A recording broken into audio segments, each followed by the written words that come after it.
He finds tribal treasure, but leaves it. Years later, they save his dying son. The dust rose in waves as Corbin Thrace staggered forward, his son's limp body cradled against his chest.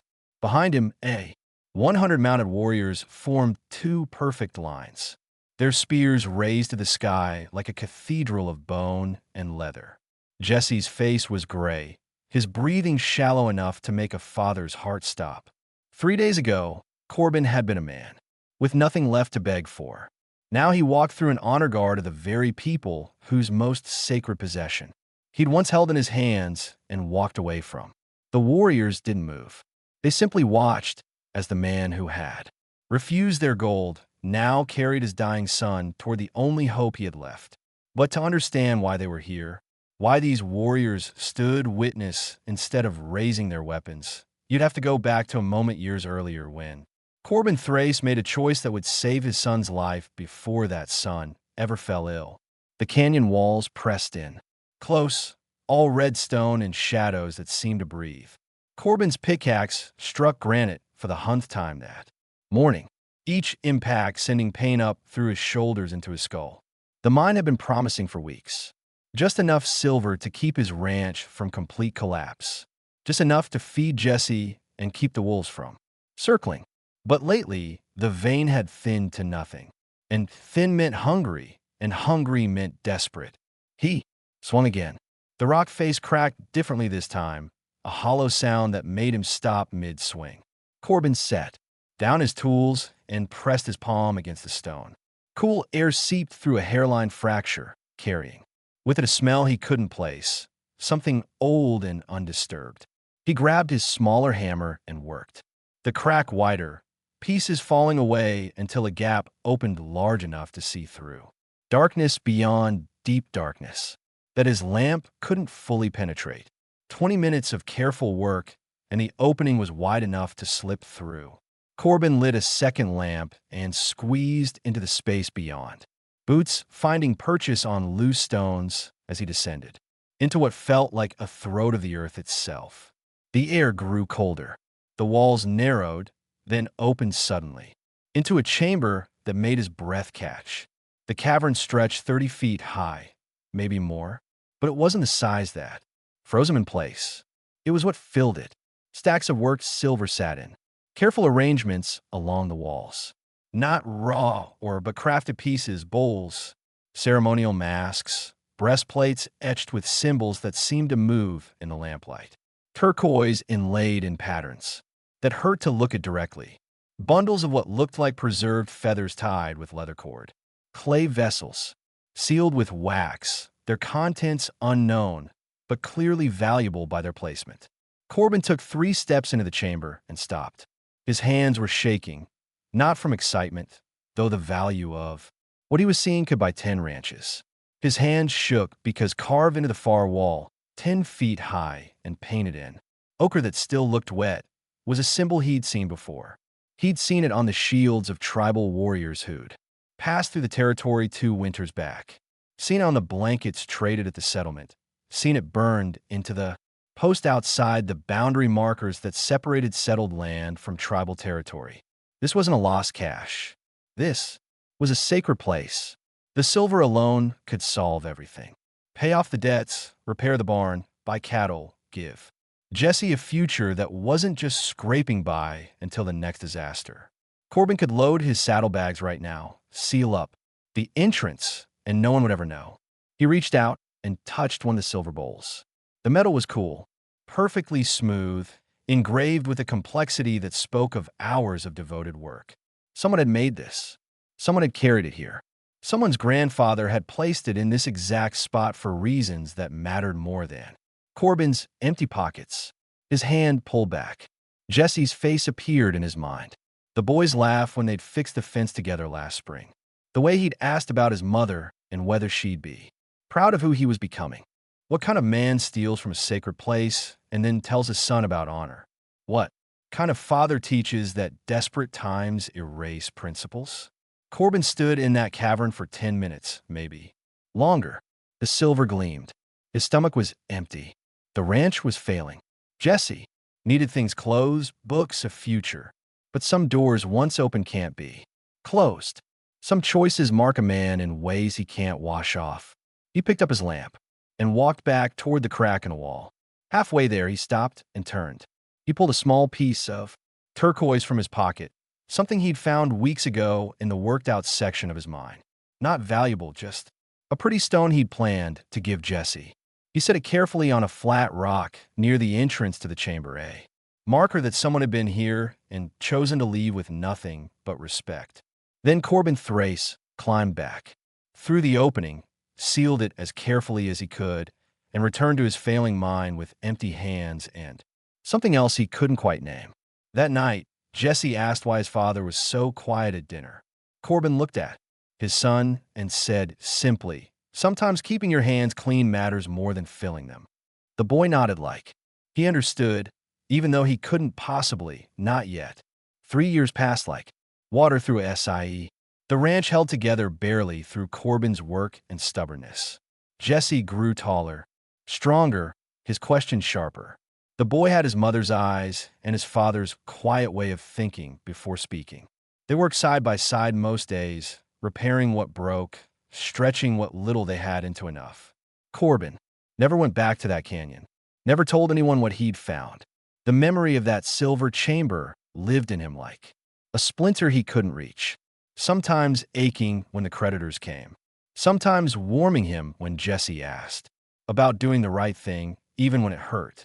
But the land doesn't care about a man's principles. It takes what it wants. The fever started on a Tuesday morning in late summer. Jesse woke up, sweating, his skin hot enough to make Corbin's palm recoil.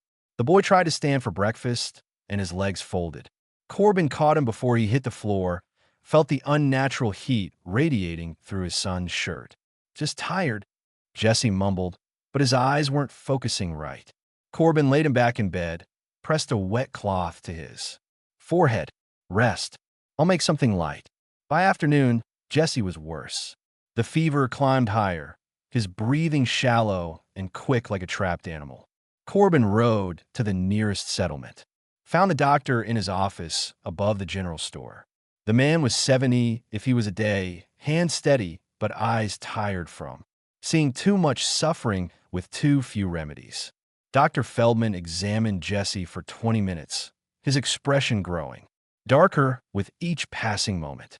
He mixed a powder with water, made Jesse drink it despite the boy's protests. Then he pulled Corbin aside away from the bed where Jesse had finally fallen into a restless sleep. "I don't know what this is," Feldman said quietly. "Fever. Yes, but the pattern is wrong. It's not typhoid, not influenza, something else. What do I do? Keep him cool. Make him drink water even if he fights you. Give him this powder every 4 hours." Feldman handed over a small cloth. "Bake. If the fever breaks in 3 days, he'll recover. If it doesn't," the doctor didn't finish the sentence. He didn't need to. Corbin paid with coins he couldn't spare and rode back to the ranch as the sun set behind the mountains. Jesse was worse when he arrived, thrashing in bed, speaking words that made no sense. Corbin spent that night with a wet cloth and prayers to a presence he wasn't sure listened. 3 days became 4. The powder did nothing. Jesse's fever burned hotter, his skin taking on a gray tint that made Corbin's chest tighten with fear he couldn't name. The boy stopped, recognizing his father, his eyes open, but seeing something else somewhere else. Corbin rode back to town, found Feldman. The doctor came, examined Jesse again, and his silence said more than words could. "There's nothing more I can do," Feldman finally admitted. "I'm sorry, Corbin. Whatever this is, it's beyond my knowledge." "Then whose knowledge isn't it beyond?" The doctor packed his bag, slowly, avoiding Corbin's eyes. "There are stories, old remedies. The tribal people. They know plants we've never studied. Treatments passed down for generations." He paused at the door. "But they don't treat outsiders. They have no reason to." After Feldman left, Corbin sat beside Jesse's bed and watched his son burn. The boy's breathing had changed. Each inhale a struggle. Each exhale weaker than the last. Time was running out in a way that made every minute feel like theft. Corbin's mind went to places he'd kept locked. the cavern, the silver, the symbol on the wall. The warriors who'd passed through the territory, their faces hard but their eyes measuring. What had he left behind in that sacred place? Just respect? Or had he planted something else? Some debt unseen that lived in the space between taking and leaving alone. Jesse coughed, a wet sound that rattled. His lips were cracking from the fever. His hands clutched at blankets that couldn't warm the cold creeping into his bones despite the heat. Corbin made his decision in the space between one breath and the next. He saddled his horse in the dark, loaded supplies he'd need for a hard ride. Jesse was too weak to travel by horse. So Corbin fashioned a travois, two long poles with canvas stretched between them that the horse could drag. It would be brutal, uncomfortable, but it was the only way. As dawn broke gray and uncertain, Corbin lifted his dying son and carried him outside. Jesse's eyes fluttered open for just a moment. Where are we going?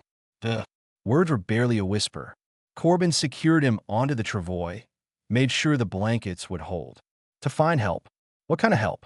Corbin swung up onto his horse and turned toward the mountains, toward territory marked with symbols that meant keep away, toward land where men like him weren't welcome and had no right to expect mercy. The only kind left. The journey took 2 days through terrain that fought them every mile. Corbin followed old trails that disappeared into nothing. Fortade streams swollen from mountain runoff, climbed switchbacks so steep his horse struggled for footing. Behind him, the travois bounced and scraped over rocks, and every impact made him wheeze, knowing. Jesse felt each one. The boy drifted in and out of consciousness. Sometimes he called for his mother. Sometimes he asked questions that had no answers. Mostly he just burned. His fever's so hot, Corbin could feel it radiating from 3 feet away. They stopped only when the horse needed rest. Corbin tried to get water into Jesse's mouth, managed a few swallows before the boy turned his head away. His skin had taken on a waxy quality. His breathing so shallow it barely moved his chest. On the second day, Corbin crossed into tribal territory. He knew because the markers changed, carved posts with symbols painted in colors that hadn't faded. Despite years of weather, warning signs in a language he couldn't read, but understood perfectly. Turn back. You're not welcome. This land isn't yours. He kept riding. The sun was directly overhead when he saw the first rider, a warrior on a paint horse, watching from a ridge about 200 yards out. Corbin raised one hand, palm forward, and kept moving. The rider didn't approach, just turned and disappeared over the ridge. Within an hour, there were more. They appeared on hilltops and tree lines. Silent. Observers tracking his progress. Corbin counted 6, then 8, then stopped. Counting. They were everywhere and nowhere, a presence that made the hair on his neck stand up. His horse began to struggle. The animal was exhausted, foam flecking its mouth, legs trembling. Corbin knew he was asking too much, but stopping meant Jesse had less time, and time was the one thing they couldn't spare. The landscape changed as they climbed higher. Pine trees gave way to open meadows, grass so green it looked unreal. In the distance, smoke rose from cooking fires. Structures, maybe 40 or 50, arranged in a pattern that suggested permanence and order. 3 riders emerged from the tree and ahead, blocking the trail. They spread out, forming a wall of horse flesh and spears. Corbin pulled his horse to a stop 20 feet from them. Nakoa sat perfectly still at the center. He was older, maybe 50, his face marked with lines that spoke of years in sun and wind. A scar ran from his left temple down to his jaw. His eyes were dark, unreadable measuring. Corbin's hand moved slowly to his gun belt. He unbuckled it with one hand, let it drop to the ground. Then he dismounted, moving carefully so they could see he meant no threat. "My son is dying," Corbin said, his voice rough from 2 days without much speaking. "I need help." The warrior in the center didn't respond. His eyes moved from Corbin to the travois, where Jesse lay motionless. Under his blankets, the silence stretched out, broken only by his horse's labored breathing and the wind moving through the grass. I know I have no right to ask, Corbin continued. I know. I'm trespassing, but he's 12 years old, and he's burning up with something no doctor can cure. Still nothing. The warriors might as well have been carved from stone. Corbin's chest tightened. He'd gambled everything on this moment. Ridden 2 days through hostile territory with a dying child. And now he stood before men who owed him nothing, who had every reason to send him back, or worse. 3 years ago, Corbin said, the words coming out before he could stop them. I found something that belonged to you. A place in a canyon. There was silver, other things, sacred things. He watched Nakoa's face for any reaction. I left it all. Didn't take anything except the memory of those symbols on the wall. Something changed in Nakoa's expression. Not much, just a slight narrowing of the eyes, a tilt of the head that suggested recognition. Nakoa spoke in his own language, sharp syllables that meant nothing to Corbin. One of the other riders turned his horse and galloped toward the encampment. Then Nakoa looked back at Corbin and spoke in heavily accented but clear words. You are the one who did not steal. It wasn't a question. It was a statement of fact. Yes, Corbin said. Nakoa studied him for a long moment, then shifted his gaze to Jesse. The boy had started coughing again. Weak sounds that barely carried. His hand hung limp over the edge of the travois. We will see, Nakoa said. He made a gesture, and the other rider moved forward, taking the reins of Corbin's exhausted horse. Nakoa turned his own mount and started toward the encampment.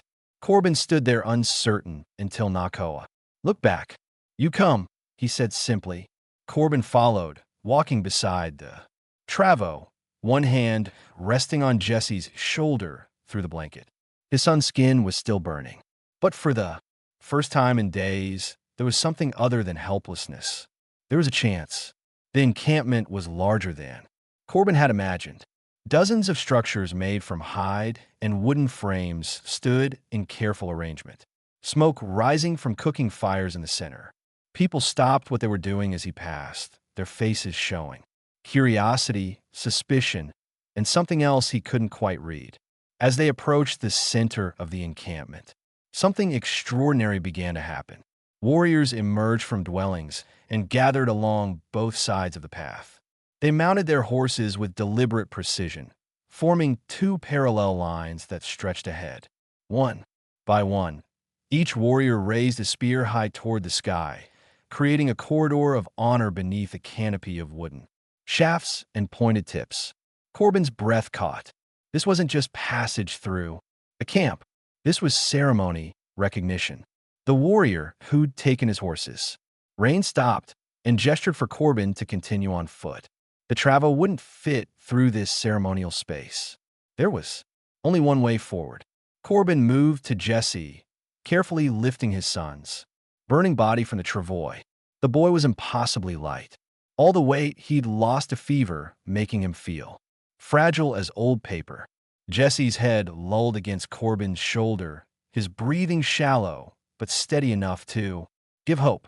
With his son cradled against his chest, Corbin began walking through the corridor of raised spears. Each step felt heavy with meaning he didn't fully understand. 100 warriors sat silent on their horses, weapons pointed skyward, faces solemn and watchful, not threatening. Witnessing. This was how they honored those who honored them. This was what respect looked like when it became action instead of just words. Corbin's throat tightened as he walked. Jesse stirred slightly in his arms, a weak sound escaping his lips. The boy's skin burned through both their clothes. The fever a constant reminder that time was still running out despite this display of acceptance. At the end of the corridor stood Nakoa, now dismounted, waiting beside a dwelling larger than the others. The warrior's expression remained neutral, but something in his eyes acknowledged what this moment meant. The warrior led them to a dwelling at the far edge of the encampment, larger than the others, with symbols painted on the hide covering. He dismounted and spoke rapidly in his language to someone inside. An older woman emerged, her hair silver and long, her face deeply lined, but her movements precise and certain. She approached the Travo without hesitation, knelt beside Jesse, and placed her hand on his forehead. Her fingers moved to his neck, checking the pulse there. Then she pulled back on his eyelids and studied his eye. Her expression remained neutral, giving nothing away. "How long has he been like this?" she asked in the same accented speech as the warrior. 6 days, Corbin said. The fever started. Small, then grew worse. No medicine has helped. The woman stood and gestured to two younger men who'd appeared from nearby dwellings. She spoke quickly, and they carefully lifted Jesse from the travois, carrying him inside the structure. Corbin moved to follow, but the warrior blocked his path with an arm across his chest. "Luna works," the warrior said. "You wait. That's my son. Yes. And if you want him to live, you wait." The warrior's tone left no room for argument. Corbin stood outside the dwelling as the sun moved across the sky. He could hear movement inside, voices speaking in that language. He didn't understand. The sound of water being poured, Jesse's occasional weak cough. Every minute felt like an hour. Every hour felt like theft from whatever time Jesse had left. Other tribal members gathered at a distance, watching. Some spoke quietly among themselves. A few children stared openly, until their mothers pulled them away. Corbin felt the weight of being somewhere he didn't belong, surrounded by people whose trust he hadn't earned, and whose mercy he desperately needed. The warrior who'd led him here stood nearby, arms crossed, face unreadable. After what felt like an eternity, Corbin broke the silence. "What's your name?" The warrior considered the question as if deciding whether answering would cost him something. "Nakoa, I'm Corbin. I know who you are." Nakoa's eyes remained fixed on the dwelling. 3 summers ago, you entered the sacred canyon. You found the chamber our ancestors built to hold what matters most to us. "I did. And you left it all." "I did." Nakoa turned to look at him directly. "Why?" Corbin thought about the question, about the real answer beneath the easy one. "Because it wasn't. Mine.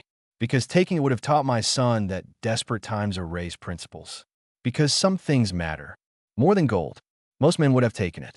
Most men aren't raising a son who asks hard questions about what kind of man his father is." Something shifted in Nakoa's expression. Not quite approval, but perhaps understanding. "We knew someone had found the chamber. The seal was disturbed. Small marks where tools had worked. But nothing was missing. Not one piece of silver. Not one sacred object." He paused. "We have watched you since then. Seen how you live, how you treat your boy. You've been watching me. Sacred places must be protected. Those who find them must be known." Nakoa gestured toward the dwelling. "Luinu is our healer. She knows plants that grow only in high places. Remedies passed down through generations. If your son can be saved, she will save him. And if he can't." Nakoa's silence was answer enough. The dwelling's covering moved aside and Luinu emerged. Her hands were damp, her expression serious. She spoke to Nakoa in their language, a rapid exchange that lasted maybe 30 seconds. Corbin watched, their faces trying to read meaning in their gestures. Finally, Luna turned to him. "Your son has the mountain fever. We know the sickness. It comes from bad water. Spreads through the body. Like fire." She held up a small clay bowl filled with dark liquid. "This is made from bark of the high pine mixed with roots that draw out heat. It is bitter, but it works if given in time. Will he live? He is very weak. The fever has burned in him too long. But he is young, and the young are strong in ways the old forget." She met his eyes. "There is a chance, not a certainty. A chance." Corbin felt something crack open in his chest, relief mixed with terror. "Can I see him?" Luinu nodded and stepped aside. Jesse lay on a bed of furs, his face pale but peaceful. His chest rose and fell with more strength than Corbin had seen in days. Beside him sat a shallow bowl of water and strips of cloth, clearly used to keep him cool. The dark liquid Luinu had shown him sat nearby in its clay container. Corbin knelt beside his son and took his hand. Jesse's skin was still warm, but not the burning heat of before.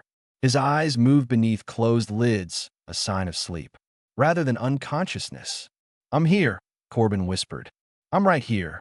Outside, the sun began its descent toward the mountains, painting the sky in shades that had no names. The first night was the hardest. Jesse's fever spiked twice, his body fighting the medicine and the sickness in equal measure. Linu stayed close, administering the dark liquid every few hours, adjusting the cool cloths on his forehead and chest. Corbin sat beside his son, helpless, watching every labored breath. Nakoa brought food that Corbin couldn't eat and water he forced down because refusing hospitality felt wrong. Other tribal members came and went, some bringing additional herbs, others simply observing the sick boy with expressions that ranged from curiosity to sympathy. "Why are you helping us?" Corbin asked Nakoa during one of the long stretches of waiting. "I'm nobody to you, just a man who didn't steal." Nakoa settled onto a log near the fire outside the dwelling. "Not stealing is not the same as respecting. You could have sealed that chamber and told no one, kept the secret and the option to return. Instead, you left a marker, a piece of turquoise on the stone. That marker told us you understood what you had found. I wanted you to know someone had been there. Yes, that is respect." Nakoa poked at the fire with a stick. "There are many who would take from us and justify it with their need. You had need. You took nothing. That is character. Character creates debt. I don't want you to feel indebted. We do not help because we must. We help because we choose to." Nakoa looked toward the dwelling. "Your son's life is precious to you. Our sacred places are precious to us. You honored what we value. We honor what you value." By the second day, Jesse's fever began to drop. Not quickly, not dramatically, but steadily. The gray cast of his skin faded. His breathing deepened. Once his eyes opened, and he saw his father sitting beside him. "Dad." The word came out cracked and dry. "I'm here." "Where are we?" "Somewhere safe. People are helping you." Jesse's eyes closed again, but the lines of pain on his face had eased. Corbin felt tears he hadn't known were waiting spill down his cheeks. He wiped them away quickly, but not before Lunu saw.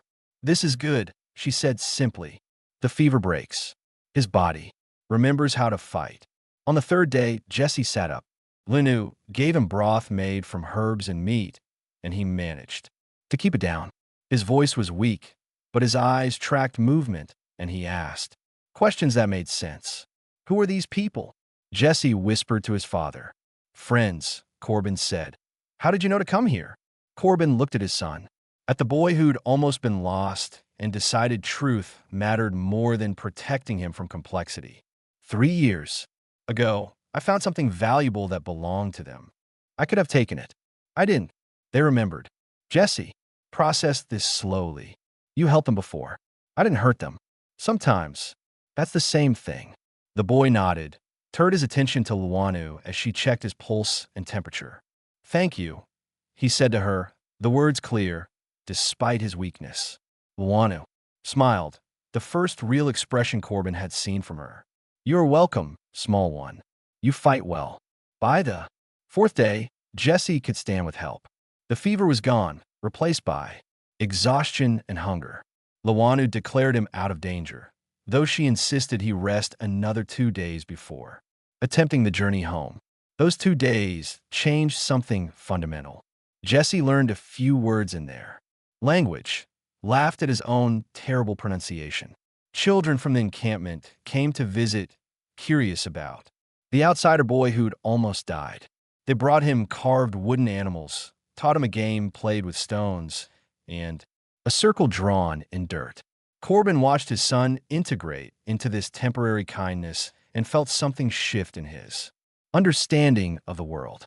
These weren't the savages some settlers whispered about. They were people with medicine, culture, generosity, and memory. They remembered a choice he'd made 3 years ago and let that choice save his son's life.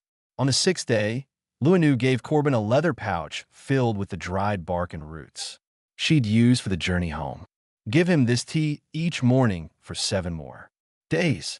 He will be weak for a time, but he will be well. How can I repay you? You already have, Nicholas said, appearing from behind the dwelling. Continue to be the man who does not take what is not his.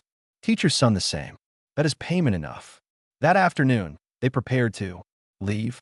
Corbin's horse had been cared for, fed, and rested. The travois had been repaired where it had broken during the journey. Jesse could now sit upright on the travois, wrapped in blankets. Lunu had insisted they keep. The entire encampment gathered to see them off. It wasn't a celebration, more a quiet acknowledgement. Children waved, women nodded, men stood, with arms crossed, but faces neutral, offering respect through witness. Nakoa walked them to the edge of the encampment. The path down is easier than the path up. You will reach your home in a day if you go slow. I don't know how to thank you properly. You do not need different words. You need the same actions. Nakoa placed a hand on Corbin's shoulder. Go home. Raise your son. Well, remember that honor given returns as help received. Corbin swung up onto his horse, checked that Jesse was secure on the travois. As they started down the trail, he looked back once. The tribal members still stood watching. 100 silent witnesses to an exchange that had nothing to do with gold and everything to do with what lies beneath it. Jesse looked up at his father. Will we see them again? Maybe, Corbin said, if we remain worthy of it. The journey home took a full day, just as Nakoa had predicted. Corbin kept the pace slow, stopping frequently to let Jesse rest and to brew the tea Lunu had prescribed.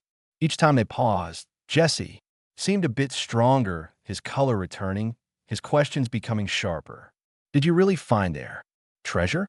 Jesse asked during one stop, sipping the bitter tea without complaint. I found something sacred to them. Whether it was treasure depends on how you measure value. But it was silver, right? Real silver. It was. Jesse went quiet for a moment, watching his father pack away the tea preparation. Most people would have taken it. Most people aren't trying to raise someone who understands the difference between what you can do and what you should do. Was it hard leaving it there? Corbin met his son's eyes. It was the hardest thing I'd done in 3 years. We needed money. Still do. That silver could have changed everything. He paused, choosing his words carefully. But some changes cost more than they're worth. I wanted you to grow up knowing. Your father was someone who kept his hands clean when it mattered. Did you know they'd save me one day because of it? No. I had no idea we'd ever see them again. Corbin secured the tea pouch to his saddle. That's not why you do the right thing. You do it because of who you want to be, not because of what might come back to you. Jesse nodded slowly, processing this. I want to be like you. The words hit Corbin harder than he expected. He had to look away for a moment, blinking against the brightness of the afternoon sun. Then be better than me. Learn for what I did right and what I did wrong. They reached the ranch as the sun touched the western mountains. The place looked smaller somehow, more weathered than Corbin remembered. Fences needed mending. The barn door hung crooked on its hinges. Weeds had taken over the garden plot. A week away and the land had started its slow reclamation. Corbin helped Jesse down from the travois, supported him as they walked to the house.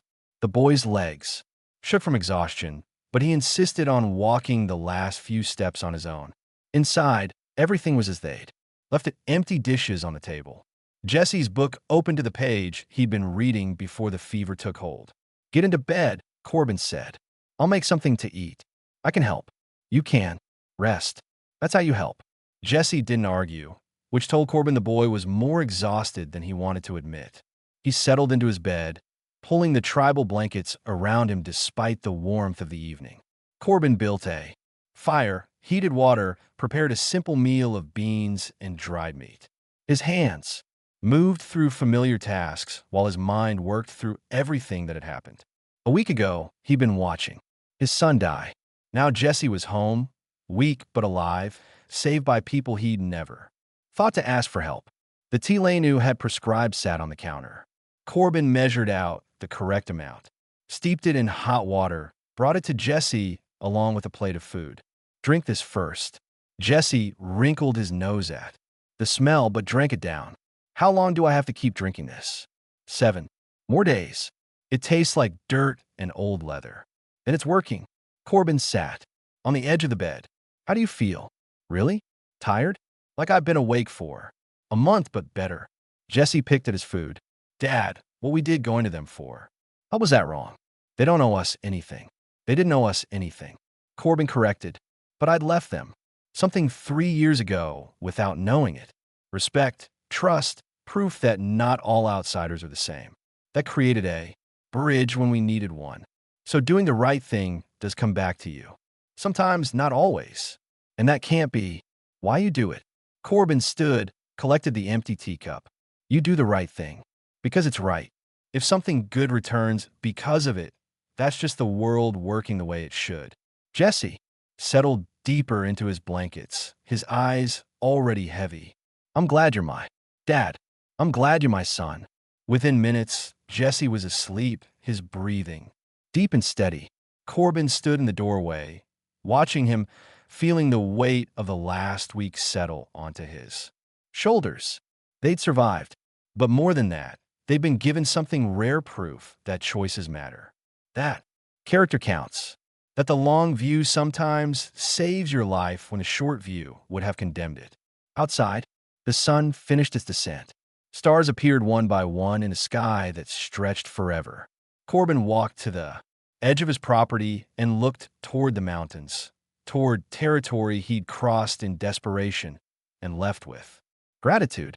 Somewhere up there, Nikoa stood watch over sacred places. Luinu tended her garden of healing plants. Children played games with stones and circles, and they all carried the memory of a man who could have taken their treasure, but chose to leave it untouched. Corbin had made that choice, thinking it would teach his son about integrity. He hadn't known it would one day save that son's life, but now he did, and that changed everything about how he'd live going forward. The next 7 days passed in a rhythm of recovery and renewal. Jesse drank his tea each morning without complaint, gained strength with each passing day, started helping with small tasks around the ranch. His color returned fully. The gray pallor of sickness replaced by the healthy tan of a boy who belonged to open spaces. Corbin worked on repairs he'd neglected during the crisis. The barn door got rehung properly. Fences got mended. The garden plot got cleared of weeds and replanted with late-season vegetables that might still produce before the cold came. Each task felt different now, weighted with meaning he couldn't quite name. On the 4th day, Dr. Feldman rode out to check on Jesse. The old man examined the boy thoroughly, his expression shifting from concern to confusion to something close to amazement. I don't understand, Feldman admitted, packing away his instruments. By all rights, he should have died. That fever was unlike anything I've seen. And yet here he is, recovered completely. He looked at Corbin. What did you do? Found help where I didn't think to look before. The tribal people? Corbin nodded. Feldman sat down heavily on the porch step. They have knowledge we've never tried to learn. Remedies passed, down for generations. I've heard stories, but never seen proof. He shook his head slowly. Perhaps we've been arrogant in thinking we have all the answers. After the doctor left, Jesse came and sat beside his father. He didn't believe it, did he? He believed your recovery. He just doesn't understand how it happened. Are we going to tell people about what they did? Corbin considered the question carefully. Some people wouldn't want to hear it. Some would try to use it for their own gain, demand access to their medicines or their knowledge. We keep it to ourselves. We know what happened, and that's enough. Jesse picked at a splinter on the porch railing. Will we see them again? Maybe when we have something worth offering. Friendship isn't built on one exchange. On the 7th day, Jesse drank the last of his prestribetea.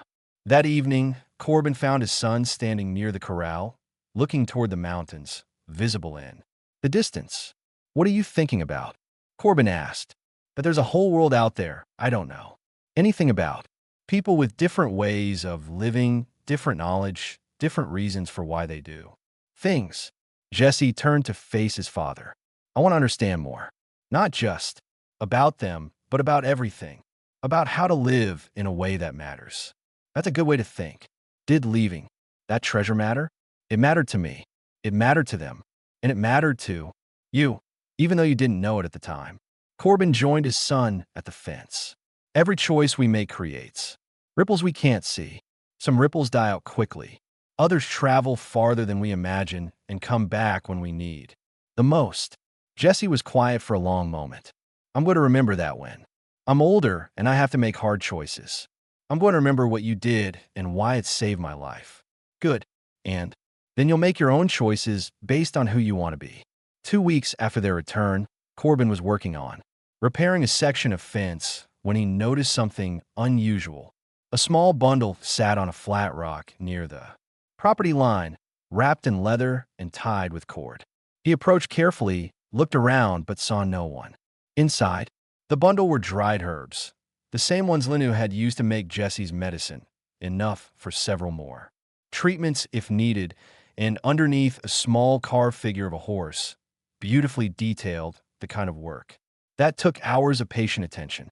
No note, no message, just the gifts and the implication behind them. We are watching. We remember. We remain connected. Corbin brought the bundle. Inside showed Jesse.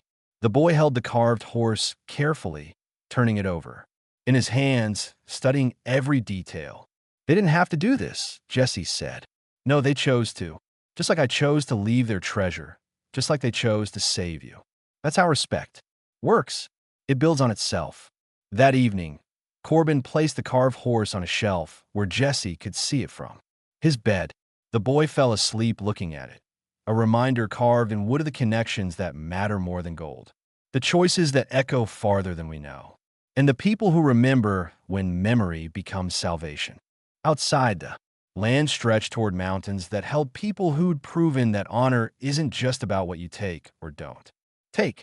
It's about what you leave behind for others to find, what you build through choices nobody sees, and what returns when the world tests whether your character was real or just performance. Corbin had been tested. He'd passed, and Jesse had lived because of it. Everything else was just detail.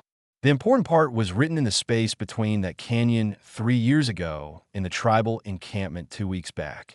In the silence of choosing respect over survival.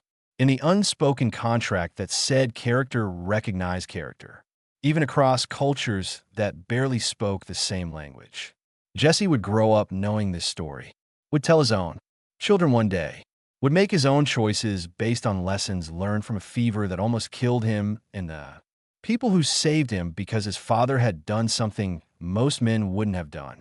The story would continue, rippling forward, shaping lives not yet lived. That was worth more than any amount of silver. 6 months passed. Winter came and went. Spring arrived with its promise of renewal, and the ranch found its rhythm again. Jesse grew, taller, stronger, his brush with death becoming memory rather than present fear. But the carved horse remained on his shelf, and the lessons learned stayed carved deeper than wood. The ranch still struggled. Money remained tight. Work remained hard. And some nights Corbin lay awake wondering how they'd make it through another season. But he never once regretted the choice he'd made in that canyon. Even when the creditors came calling, even when the winter was harsh and supplies ran low, he knew he'd made the decision that let him look his son in the eyes without shame. One morning in early spring, Jesse came running from the eastern pasture, excitement clear on his face. "Dad, there are riders coming." Corbin set down the post he'd been securing and shaded his eyes against the sun. 3 riders approached slowly, their silhouettes recognizable even at a distance. Tribal members. He felt his chest tighten, not with fear but with something else. Anticipation mixed with respect. As they drew closer, Corbin recognized Nakoa in the lead. The warrior raised his hand in greeting, and Corbin returned the gesture. They stopped at the property line, and Nakoa dismounted. The other 2 warriors remaining on their horses. Corbin, Nakoa, said simply, "Nakoa, it's good to see you." Jesse appeared at his father's side, his face eager but respectful.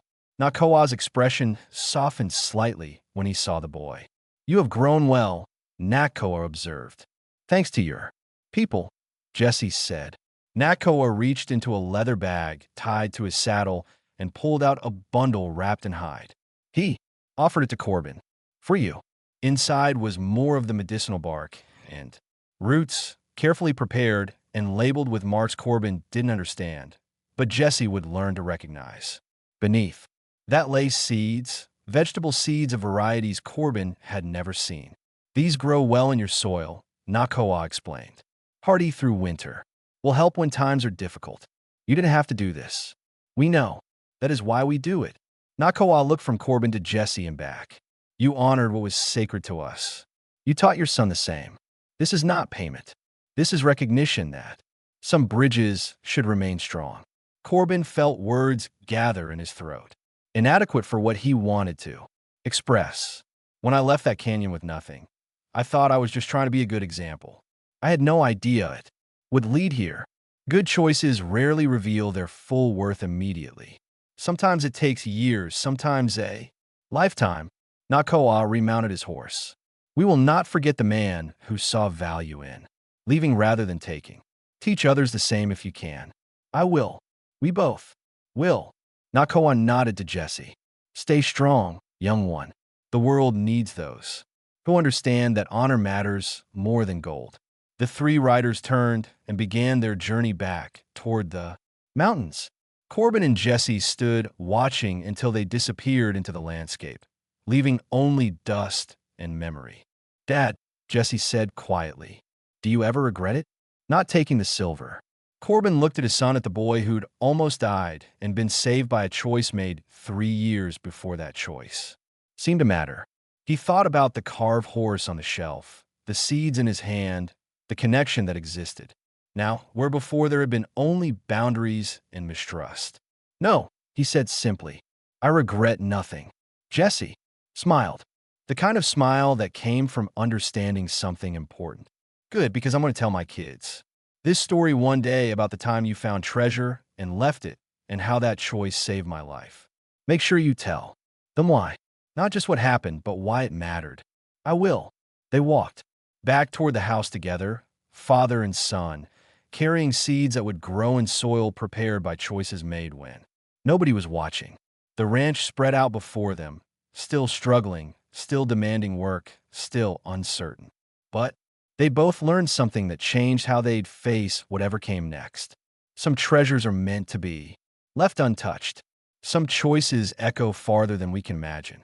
And some bridges once built through respect and honor become the roads that save us when we need salvation most. Corbin had found tribal treasure and left it. Years later, they'd saved his dying son. The equation was simple. The meaning was profound, and the lesson would outlive them both. Carried forward by a boy who understood that his life had been purchased not with gold, but with his father's character. That was worth more than any treasure ever hidden in any canyon. That was worth everything. If you enjoyed this story, click the video on your screen now to watch another unforgettable tale from the frontier, where choices and consequences collide in ways that'll stay with you long after the story ends. Don't forget to subscribe and consider leaving a super chat to help us keep bringing you more stories like these.